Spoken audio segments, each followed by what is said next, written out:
시청자 여러분 안녕하십니까? 김성TV의 김유성입니다. 참 오랜만에 뵙죠. 그동안 그 영상을 못 올려서 참 죄송하고요. 뭐 여러 가지 있었습니다. 네. 그동안에 좀 살짝 그 코로나가 지금 이게 격상이 좀 되냐 마냐 하는 시기인데 좀 일이 좀 많아가지고요. 좀 유튜브 쪽에 좀 신경을 많이 못 썼던 부분. 생방송도 결국 한 주 건넜고, 잠깐 여러 가지 있었습니다.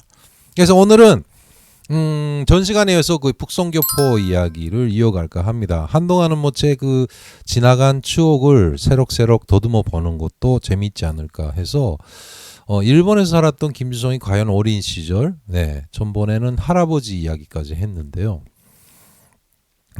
사실 그것도 뭐 조목조목 그 구체적으로 이야기를 하자면 많은 이야기가 나오겠죠. 근데 일단 오늘은 제가 어린 시절 조선학교라고 하는 학교를 어떻게 다녔고, 그 다음에 학생 그 조선학교 학생 때의 김유성 이야기를 살짝 이어갈까 합니다.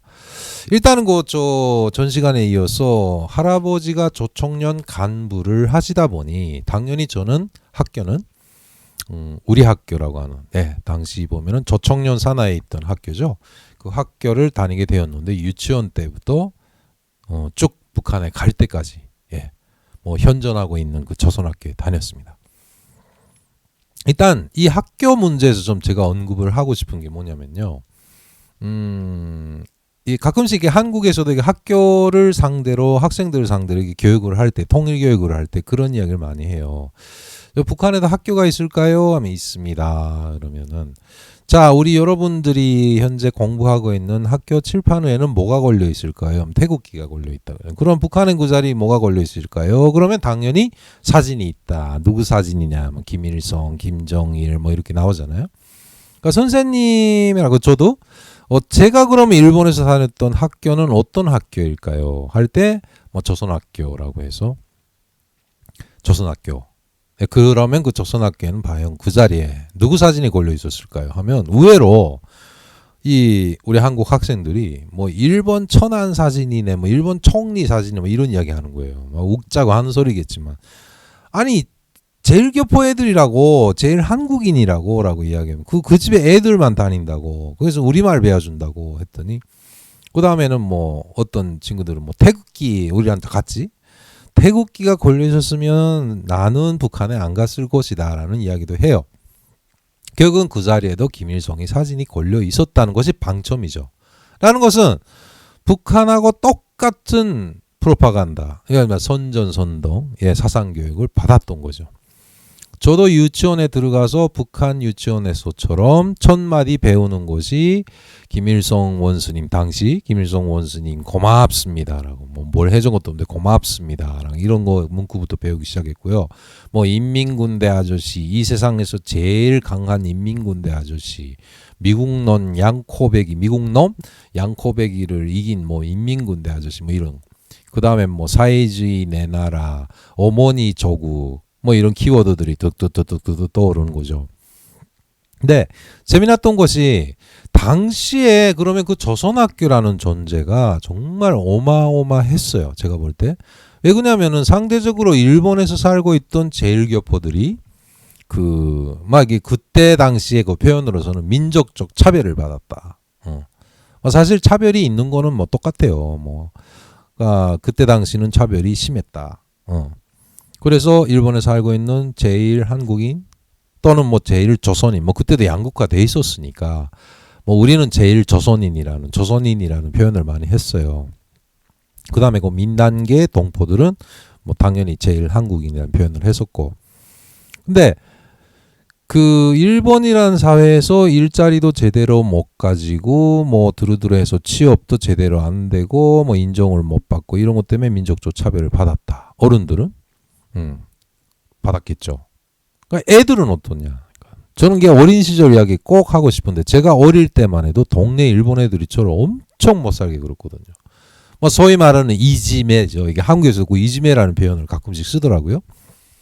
그러니까 동네에 조선인 불악이라고 형성이 돼가지고 우리 근처에도 그 조선인 불악이란 건 당연히 그 나가야라고 해서 뭐 바라크 집, 뭔가 좀 판잣집 비슷하게 그 뭔가 그런 그 집에서 허술한 집에서 사는 조선 사람들이 많았어요. 당시.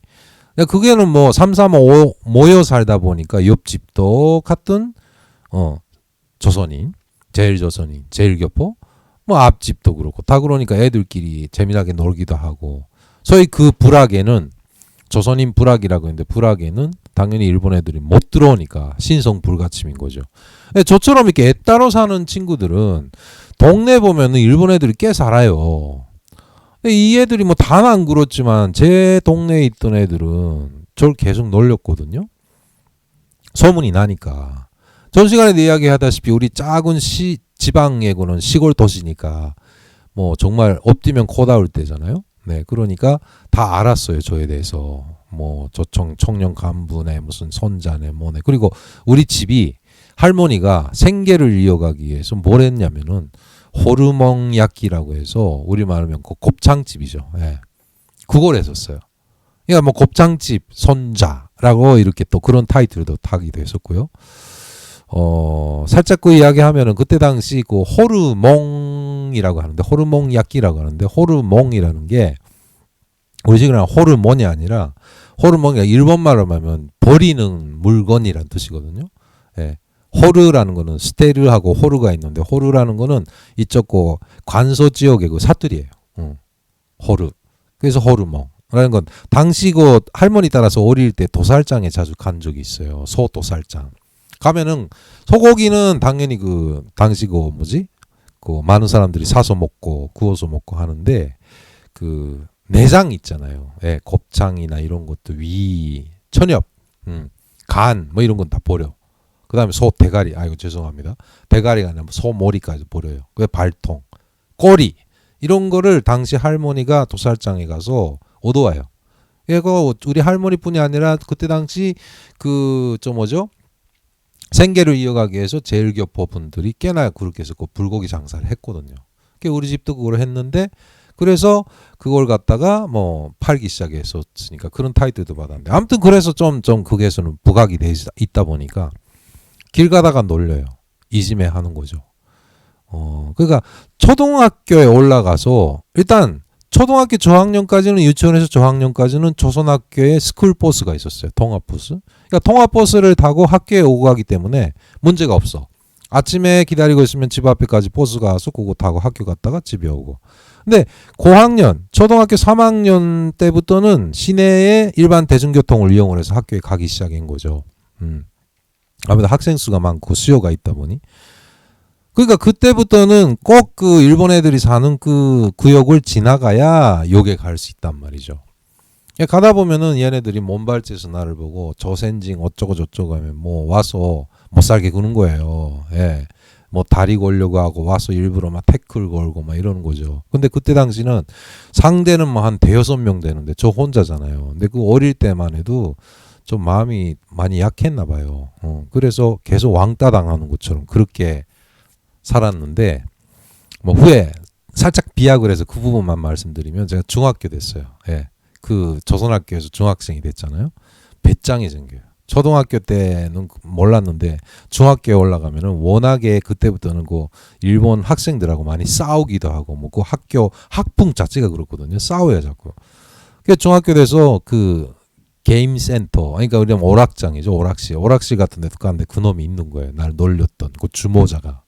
그 주모자 보고 야, 너 초등학교 때 나 엄청 놀렸지? 한번 붙어보자 이렇게 되니까 얘가 아 잘못했다고 바로 그러네. 초등학교 땐 그렇게 못되게 굴더니 중학교 올라가니까 아마 진로 문제가 있었는지 되게 얌전해진 거예요. 점잖해져가지고. 그 다음에 너 잘못된 거 하면 여기서 무릎 꿇고 빌어라 해가지고 무릎 꿇게 하고 빌게 했어요. 결국은 저는 사죄를 받아냈다는 거죠. 과거 청산을 했다는 거예요. 네. 그 대신 뭘 뜯거나 뭘 받거나 그런 건 없었지만 그때의 통쾌함. 내가 좀 중학교 되니까 이제 얘네들한테 이기네.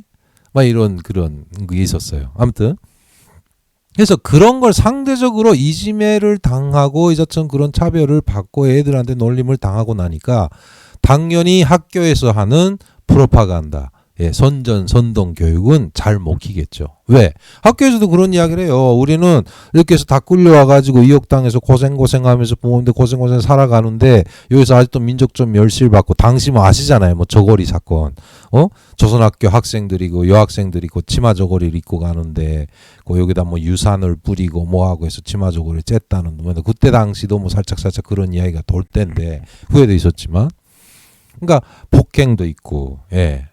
막 이런 그런 것이 있었을 때라 아무튼 그래가지고 학교에서도 그런 교육을 많이 했거든요. 예, 해서 그러나 북한에 가면 차별도 없고, 그 다음에 뭐 잘 살 수 있고, 예, 대학도 공짜로 가고, 뭐 좋다는 건 다 갖다 붙이고, 예, 김일성이가 지켜준다는 등. 뭐 당시 일본에 있을 때도 김일성이가 우리 보고 그런 말을 했대요. 일본에 살고 있는 제1동포들은 공화국의 해외 공민입니다라는 이야기 했는데 실제 일본에서는 뭐예요? 무국적자잖아요. 특별 영주권자 해가지고 뭐 이게 밖에 나갈 때도 비자 떼고 뭐하고 들어오고, 들어올 때는 나 특별 영주권자 게이트로 따로 들어가야 돼 막 이랬잖아요. 네.